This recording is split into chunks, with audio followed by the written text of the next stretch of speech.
good morning everyone. From today we are going to start with these online sessions. I hope you are active with your links and having your notebooks and registers with yourself so that you can note down all the important points.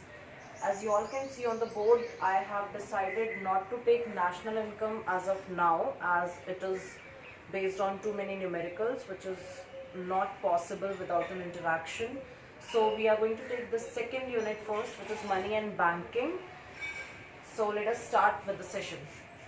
Also at the end of the session, you can ask your doubts through the WhatsApp group. I'll try to conduct a doubt clearing session afterwards. Okay, money and banking. The unit is divided into two chapters in your Sandeep Garg version. So let us take chapter money first. Money. What is money first of all? Money is anything through which we can exchange goods and services, right? Money is actually the medium of exchange.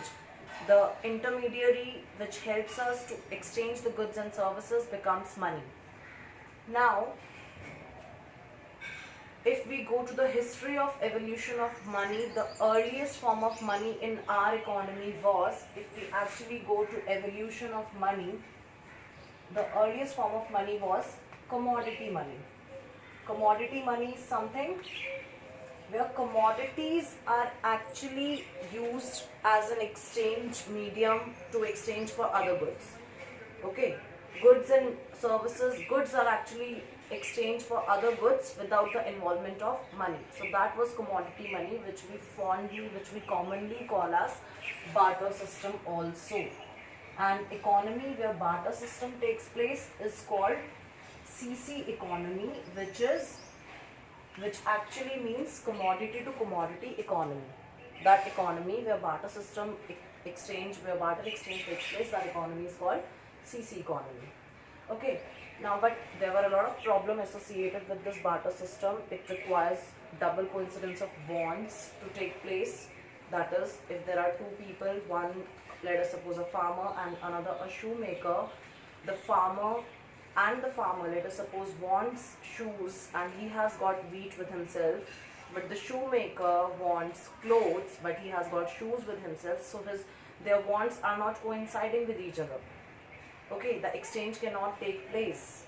So barter system comes with its own problems, which is actually overcome by other forms of money, which later came, the second form of money became metallic money.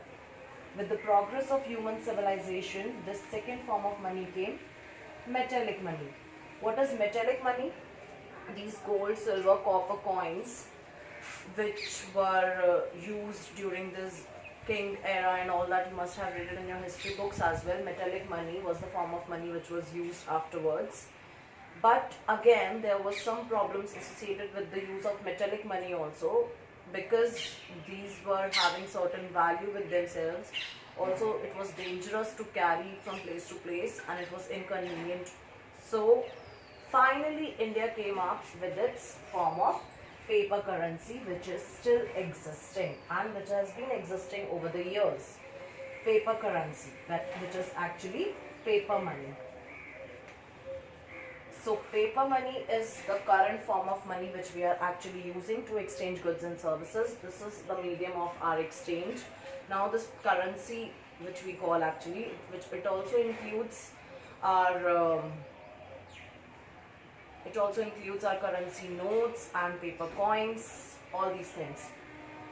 Paper money, for some extra information, if I tell you, RBI actually in this Mahatma Gandhi series which we use in India, it was first printed in 1996 in India, and before that we had these Britishers, King George VI portrait on the paper money which was used in India. So in the 19th century it was majorly the King George VI portrait which was in circulation, because Britishers brought paper money into India. And it was only after when India became republic and we got independent and everything that Mahatma Gandhi series came into circulation. And that too only in 1996. Between 50s to 90s, it was some other, maybe we are using national emblems and line pictures and other significant pictures on the notes and everything. So paper money, this Mahatma Gandhi circulation actually and after paper money, credit money came into circulation, which is actually in the form of checks, because transactions were getting huge because of buying of millions of goods and services and everything. So credit money came into circulation almost side by side with that of paper money. Again, the latest form of money after that was plastic money in the form of credit cards, debit cards, which we are still using.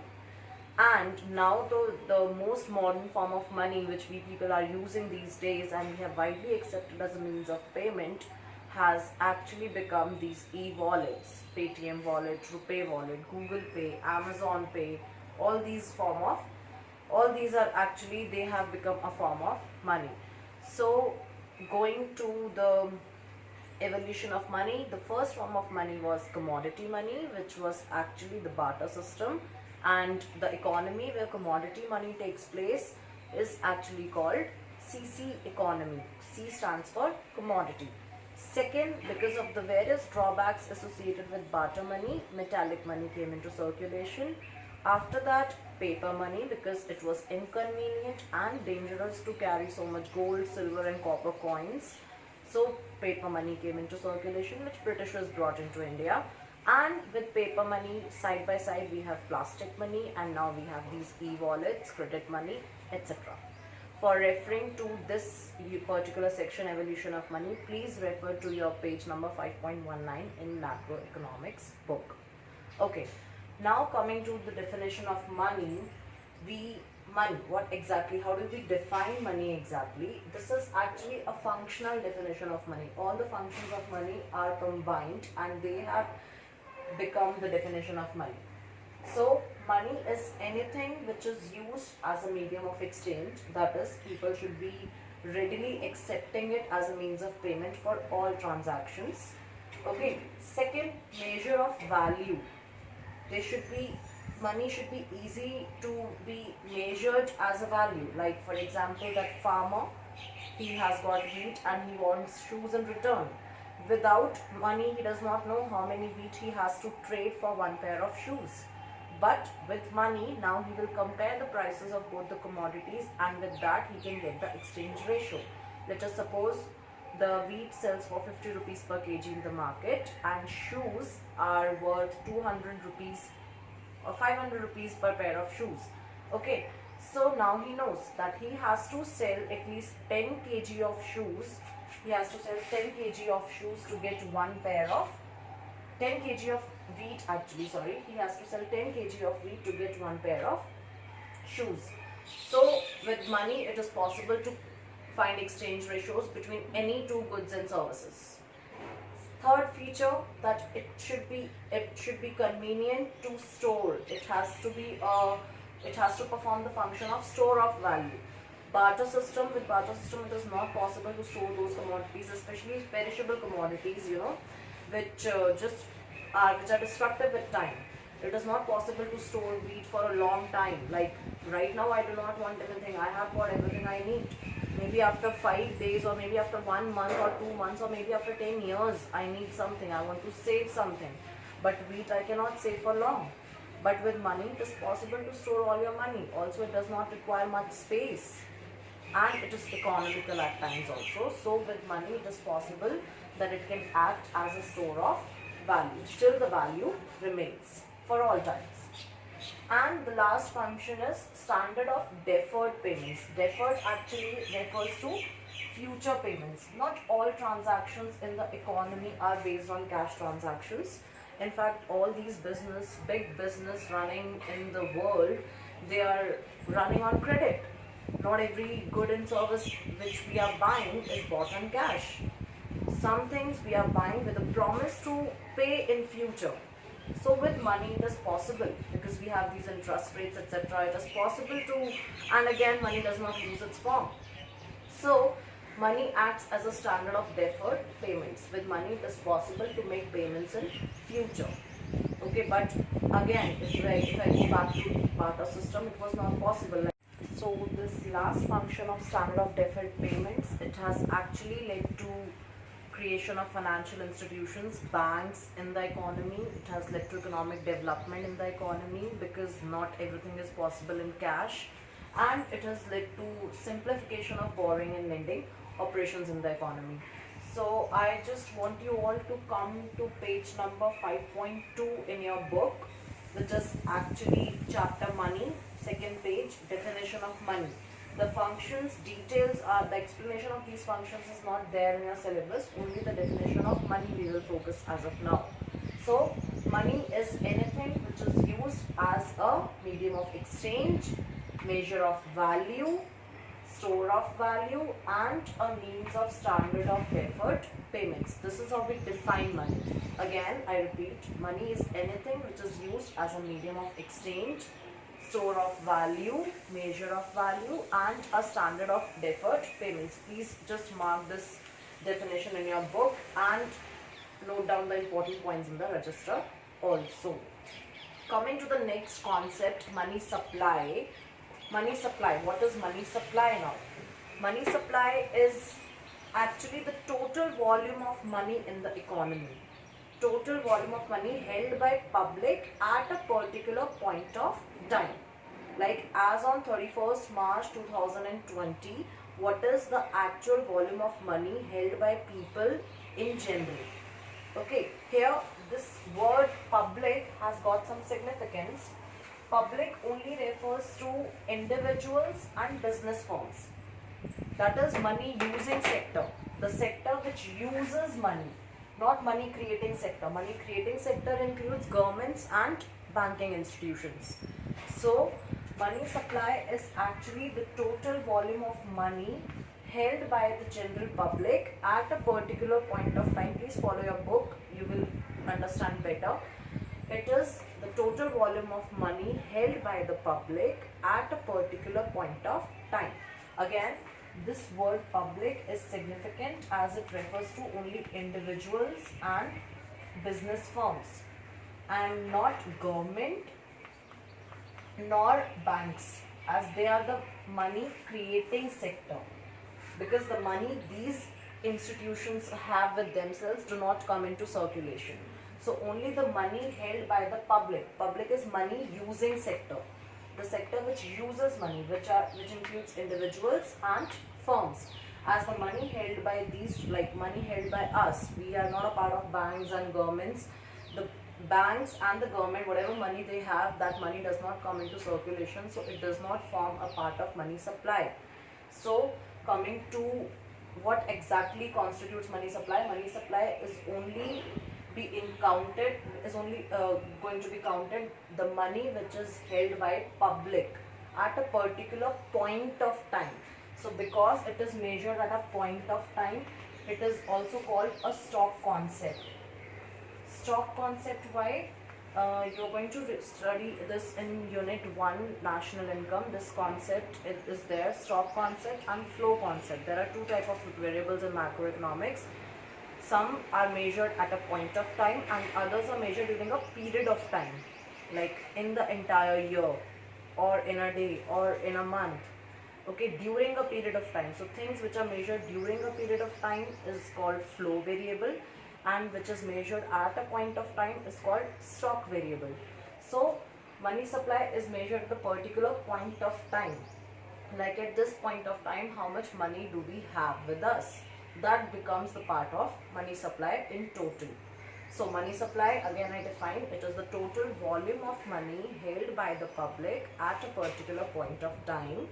The major features, first, the word public refers to money using sector, which includes individuals and firms, and not money creating sector, which actually includes government and banks, because their money do not come into circulation.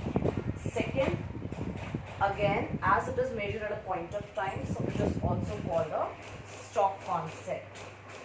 Money supply is a stock concept because it is measured at a point of time. So now what are actually the components of money supply, which is the most important topic from the chapter money. The components of money supply. What are all the components of money supply? So anything which is used as a transaction money become a component of money supply. Okay, the goods and services which we are buying, and we need to pay something for that in return. Anything which this general public is readily accepting as a means of payment becomes the component of money supply. That is for counting money supply, which all money are we actually going to consider. So first major component of money supply, we are only going to do M1 from your book. The other measures of money supply M2, M3, M4 are not there in your syllabus. So there are majorly two components of money supply which are covered in M1 itself. Okay, so first is currency. What all we are going to count, if we have to count the money supply in the economy at a particular point of time, first major, the biggest measure is going to be currency. Currency with public, currency held with public, which includes, now this currency actually includes paper notes and coins. Currency includes paper notes and coins both. Paper notes, they come in denomination starting from, I think now we have 10 rupee note. It starts from 10 rupee note and then it goes on to 2000 rupee notes. So we have paper money in denomination of 10 rupee note, 20 rupee notes, 50, 100, 500 and then 2000. And coins, they come in denomination of 1, 2, 5 and 10. The highest being 10. So currency with public, it includes paper notes and coins. Second point, this currency, it is also called fiat money. Fiat money means, fiat is order here. Fiat means order. That is, it is under the order of the government to act as money. If you have seen the paper, I am not having a note right now here, a paper note right now here. Any paper note if you see, just below the printing institution, which is Reserve Bank of India, just below its name, it is written guaranteed by the central bank. If you will see any paper note, you will find this line written over there, printed over there, guaranteed by the central bank. So, which actually, see this, otherwise this paper money does not have any intrinsic value. You understand intrinsic value? Like if government all over a sudden just declares that this money which actually happened during demonetization, that this 500 rupee note is not going to act as money anymore. So this does not have any value. This paper money will lose all its value. Otherwise, if you sell it to some junk dealer, he will not give you even 1 rupee for that 500 rupee note. So there is no intrinsic value for that paper money. It is acting as money because it is under the order of the government to act as money. Okay, otherwise the earlier forms of money, commodity money, if we take for example wheat, goods, shoes, clothes, etc. all these goods, they had some intrinsic value also. Even if these commodities are now not used as money, still we are going to consume wheat, we are going to consume clothes and we are going to consume shoes also. So they still have got some value. Again, metallic money, they were made of copper, silver, gold coins. Even if they are not a form of money now, but they have got their some value. Whatever gold is there in that coin, metallic gold coin, it has got value equivalent to that amount of gold. But the paper money which is now in circulation does not have any intrinsic value. It is only acting as money because government has ordered it to act as money. That is why we also call currency as fiat money. That is, it is under the order of the government to act as money. Okay. Next point, for under currency only we will use that currency is also called legal tender money. Legal tender. Currency is also called legal tender. Now what is legal tender? Legal tender is that it can be legally used to make payments for all debts, all monetary obligations. Like even if you buy a pen, it can be legally used to make payment for that. Nobody can deny to accept currency. Nobody can say we don't accept cash. You can, you can sue those people, you can file case against them. Legally, it is not allowed to refuse accepting currency as a means of payment. So it is a legal tender money, both paper notes and coins. So if you are making somebody a payment in cash, they cannot refuse to accept the payment in cash. They can refuse to accept checks, they can refuse to accept card, because that is not legal tender money anymore. But currency is a legal tender money, that is, it is going to be legally used as a payment for all monetary obligations. So first component of money supply, how are we counting the money supply? The first part we are counting to consider under the money supply is currency with the general public. That is, it includes paper notes and coins. Then we will talk about the denominations of paper notes and coins. Third point, fiat money. Currency is also called fiat money because it is under the order of the government to act as money. And legal tender. That currency is used as a legal tender. Nobody can legally refuse to make a payment or accept a payment made in currency.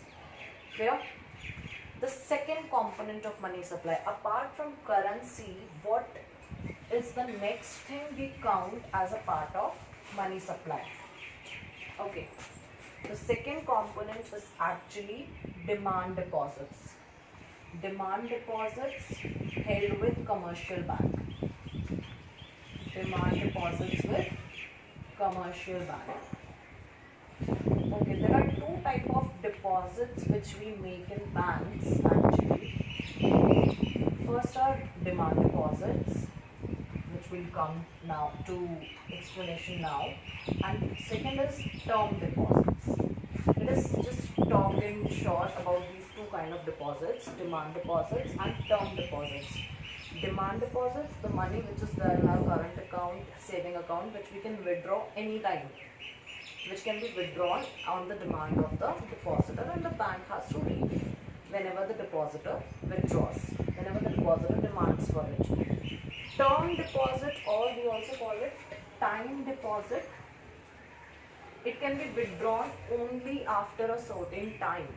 That is our FDs, which is fixed deposit, recurring deposit. Like if it is a fixed deposit of 1 year, you can withdraw that amount which you deposited in your FD only after it matures. Otherwise, if you are withdrawing it before, you will lose all the interest over it. Okay, it is not allowed. Also, you have to pay something extra again. So there are two kind of deposits which we make with commercial banks: demand deposit, the money in our current account and saving account, and time deposits, the money in fixed deposit, recurring deposits, and other, maybe some other investments we have done like mutual funds, etc., which we cannot withdraw anytime we want. Okay, so the component out of these two, the thing which is actually counted in money supply, may please remember, we are counting that money which is available for transaction anytime. Okay, how much money is in circulation, that we only take into consideration. First, currency, that money is in circulation, you can use anytime your currency for making transactions. And second thing, which is actually non-legal tender money, is demand deposits. Why am I calling it non-legal tender? Because government has not authorized demand deposits as a form of money. See, demand deposits when do we use it as a form of money? When we are making payments through credit cards, debit cards, e-wallets. Whenever we make a payment through our credit card and debit card, the amount is deducted from our bank accounts, which is actually our demand deposits in the bank accounts. Okay, so the origin of the way payment is coming out from the bank accounts. So bank accounts mein jo paisa hai, which is actually demand deposits, that become money supply. Clear? So these demand deposits are the second major component of money supply, and they have become money because people have started it accepting as a means of payment. We ourselves have given it a form of money. Government never did. Okay, government does not authorize this as a means of payment. You can still refuse to accept a payment made in cards like you must have seen the board written on small shops, and earlier it used to be. Now the digital transactions are actually taking a jump these days, but earlier they used to write cards not accepted, only cash. So because this is non-legal tender money, there is no legal obligation to accept such form of money by the people for making transactions. So second form of money is demand deposits with commercial bank. Under this, what are we going to explain? That what are demand deposits? That is, demand deposits are the deposits which can be withdrawn by the depositor at any time. By issuing checks and all, you can withdraw the money at any time on your demand, and the bank has to give you. Second thing, why it is a component of money supply? Currency we understand, because we are making transactions through it. Again, why demand deposits is a part of money supply? Because it is also used as a transaction money. Whatever money is there in our demand deposits, we can anytime use it to make transactions. Like whatever online purchasing we are making, we are using our demand deposits to make transactions. Okay, except when we choose COD, cash on delivery, as an option to make payment. All other options, net banking, debit cards, credit cards, e-wallets, whenever we are choosing any of these options, we are making payment through our demand deposits. The money gets deducted from the deposits, the amount we have deposited in our commercial bank. So this money is also always readily available as a means of payment. Also, people are using it as a means of payment. That is why demand deposits is also a measure of money supply. It is actually a component of money supply. We are going to count two components whenever RBI finds money supply in the economy, how much money is supplied in the economy, how much money is available in the economy. It is going to count two components. First, currency, which is understood for obvious reasons. Second is demand deposits with commercial banks. So all the money which is there in everyone's current account plus savings account is going to be a part of demand deposits with commercial banks. So here we end this chapter, money, which includes definition of money. Evolution of money I just gave you as an introduction. You don't have to get it into the details, but again note down the points, how money evolved over the years. Okay, definition of money and components of money supply. For this you really need to do the MCQs which are given in the book related to this chapter, and all the 1 markers. There is a supplement section in your macroeconomics book. All those who are using last year's edition, please get it photostated, because this section is given separately in the book. You can get all these pages photostated. So this is on the page number S.19, chapter 5, money. All the 1 markers are there. Please don't ignore it. It is very much important for your revision of the entire chapter. It includes all the objective questions which are in the form of fill in the blanks, matching type questions, MCQs, and more MCQs are there at the end of the chapter. For any further information on this chapter, you can go through the Power Booster, but it is not there a part of syllabus. So this is all we can do. Otherwise, if we were there in the class, we obviously would have been discussing it all together. So these M2, M3, M4 given in the book are not there in the syllabus. What all you have to do from this chapter is money, the definition of money. You just mark this, write it in your register, make proper notes in the register whenever you're coming to the school, whenever it is announced later in future. So I should be finding all this written in your register. Obviously no extra time will be given for this, and it will not be repeated. I have taken it in detail now. So definition of money, this money, the definition written in bold letters, and money supply, the features of money supply, and the components of money supply, which is this: currency and coins with public, and demand deposits of commercial banks. There is one grey box here under demand deposits of commercial banks which says interbank deposits are not included. Interbank deposits are not included means banks have also deposited their money with other banks, which are called interbank deposits. But those interbank deposits, for example, SBI must have deposited some money with, let us suppose for example Punjab National Bank, okay, as a form of demand deposit. But that SBI is not going to bring it into circulation. That money, again, please go to the definition of money supply. Money supply is only the money held by public, and public is money using sector. We people, firms, business firms, not money creating sector, which are banks. So interbank deposits are not included. So this also you have to include it as an explanation of the components of money supply. There's a very common question in this chapter. Explain the components of money supply. It can be asked from 1 mark to 6 mark, ranging from 1 to 6. If they are asking you as 1 mark question, so name 2 components of money supply. First is currency. Currency includes paper notes and coins both. And second component is demand deposits with commercial banks. And the definition of money supply and the definition of money. These are the questions which are asked from the chapter money. Coming to the second chapter, banking. It was a very short chapter. Money was a very short chapter. It was just a 1 or 1.5 page chapter. So coming to the second chapter on the unit, next chapter in your book, banking. Let us first define what a bank is. What is a bank? Okay.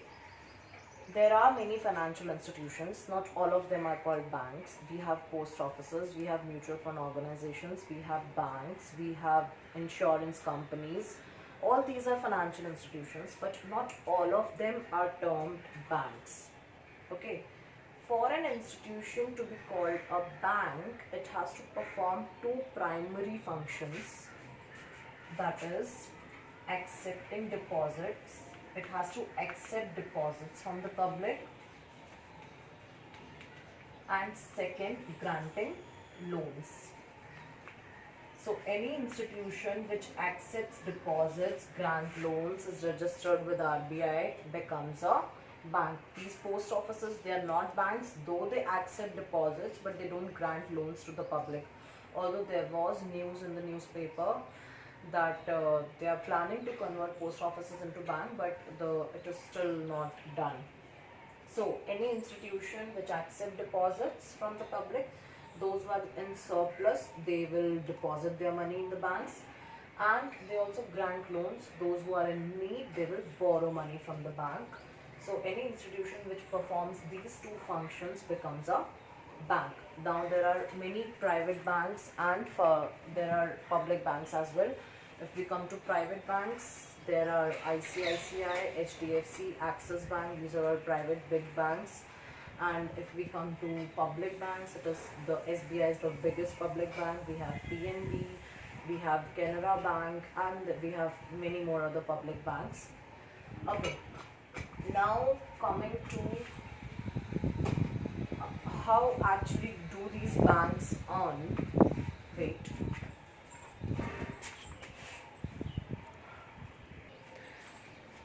Children, I think the time slot given to me is over, and you have to get ready for your next class as well.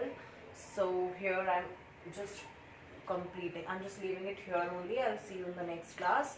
Please do your learning sincerely and make the best use of this time, and please avoid going out. Stay home, stay safe, and just do all the work allotted to you. I'll see you in the next class. Thank you. Bye bye.